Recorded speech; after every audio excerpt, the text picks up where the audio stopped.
नमस्कार, पंजाब केसरी टीवी में आपका स्वागत है। और इन दिनों अभय सिंह चौटाला ने एक मुद्दा उठाया है, क्योंकि जो बुजुर्गों की पेंशन को लेकर के अभय सिंह चौटाला का हमने बयान सुना।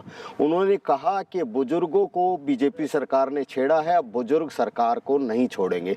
तो इनेलो पार्टी के प्रदेश सचिव हमारे साथ हैं मंजीत कन्हैली, उनसे बात करते हैं। मंजीत, एक बड़ा मुद्दा चल रहा है कि बुजुर्गों की पेंशन का, और अभय सिंह चौटाला का हमने बयान सुना था, तो क्या है वो मुद्दा और इनेलो पार्टी किस तरीके से देख रही है उसको? देखो जी, आपके चैनल के सभी दर्शकों को राम राम। इनेलो पार्टी सुप्रीमो चौधरी अभय सिंह चौटाला जी ने 20 तारीख को ऐलान कर दिया है भी जो बुजुर्गों का मान सम्मान चौधरी देवीलाल जी ने किया था, अगर उस पर कोई भी आँच आएगी तो इनेलो पार्टी हर कदम उठाने के लिए तैयार है। सड़क से लेकर सदन तक हम आवाज़ उठाएंगे और बुजुर्गों का मान सम्मान किसी भी कीमत में कम नहीं होने दिया जाएगा।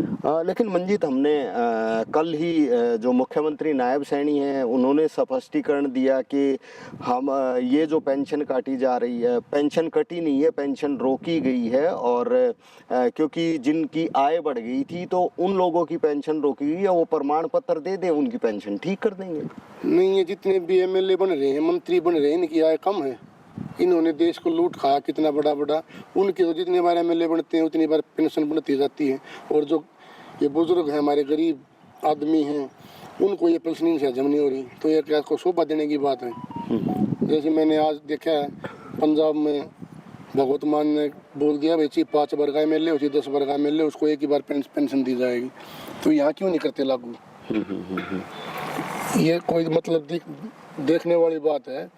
बुजुर्गों की तो इन्होंने आय से दिखाव देख लिया, और इनकी कितने बड़े बड़े मंत्री MLA कितने बड़े बड़े बन रहे हैं, इनकी जितने बार बनते हैं उतनी बार ही पेंशन।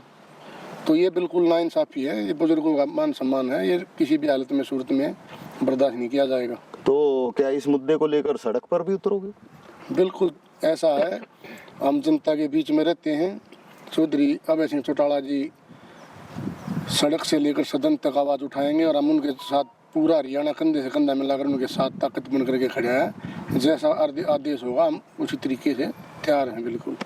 आपको संगठन की जिम्मेदारी दी गई है। अभी फिलहाल चुनाव होने वाले हैं हरियाणा में, 3 नगर निगम के चुनाव हैं, 1 नगर परिषद और 3 नगर पालिका। तो हमने सुना था कि इनेलो पार्टी सिंबल पर लड़ने की बात कर रही है, तो उस चुनाव को लेकर भी कोई तैयारियां हुई हैं? ऐसा है जी, इनेलो सुप्रीमो चौधरी अभय सिंह चौटाला जी के नेतृत्व में जैसा भी आदेश होगा, इनेलो पार्टी का हर एक कार्यकर्ता और हर एक पदाधिकारी उसमें बढ़ चढ़ कर हर एक अपनी तैयारियों में लगा हुआ है। जैसा भी आदेश होगा हम तैयार हैं हर एक तरीके से लड़ाई लड़ने के लिए। बिल्कुल इनेलो पार्टी तैयार है।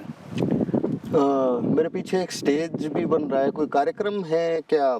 किस तरीके से क्या तैयारियां चल रही है? चौधरी अभय सिंह चौटाला जी का जन्मदिन मनाएंगे जी 14 फरवरी को। 63 साल के हो जाएंगे। 63 किलो का केक काट करके, और जो हमारे फौजी भाई हैं जो देश की रक्षा करते हैं उनके लिए रक्तदान का शिविर भी लगाया जा रहा है और भंडारे का आयोजन किया जा रहा है। तो अभय सिंह चौटाला उसमें बतौर मुख्य अतिथि पहुंच रहे हैं? हाँ, अभय सिंह चौटाला जी आएंगे, उनके हाथ से केक कटवाएंगे। तो मंजीत कन्हैली का साफ तौर पर कहना है कि बुजुर्गों का जो मान सम्मान था, इनेलो पार्टी का दायित्व बनता है कि उस मान सम्मान को दोबारा से वापस दिया जाए, क्योंकि चौधरी देवीलाल ने ये पेंशन मान सम्मान के रूप में शुरू की थी, और फिलहाल भारतीय जनता पार्टी की सरकार उस मान सम्मान को वापस छीन रही है और मुद्दा बना रही है कि जिनकी आय से अधिक है उन लोगों को, जिनकी आय अधिक हो गई है उनकी पेंशन रोकी गई है। तो साफ तौर पर कहना है कि अगर ये काम मौजूदा सरकार ने नहीं रोका तो इनेलो पार्टी सड़क पर उतरकर प्रदर्शन करेगी। रोहतक से मैं दीपक भारद्वाज, पंजाब केसरी टीवी। हमसे जुड़े रहने के लिए हमारे YouTube चैनल को सब्सक्राइब करें और नई वीडियो की नोटिफिकेशन के लिए बेल आइकॉन को दबाएं। अगर आप ये वीडियो Facebook पर देख रहे हैं तो लाइक जरूर करें और ज्यादा से ज्यादा शेयर करें। धन्यवाद।